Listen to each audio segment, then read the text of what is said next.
onu qorumaq gərək. Vətənim demə yazdı, vətənin olmaq gərək. Olmadı torpağı ruhdan candan irəli, ortadan qabaqdır o anadan irəli.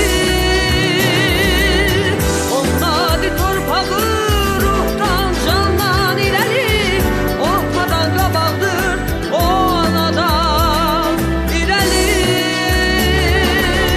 Bilir elden erenler vətəndən pay olmayır, ömürdən pay verənlər vətəndən pay olmayır.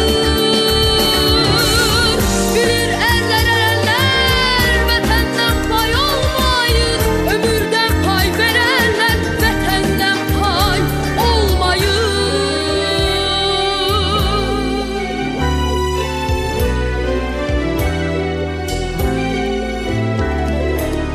Evlad gərək vətənə, vətəndir yol deyirlər.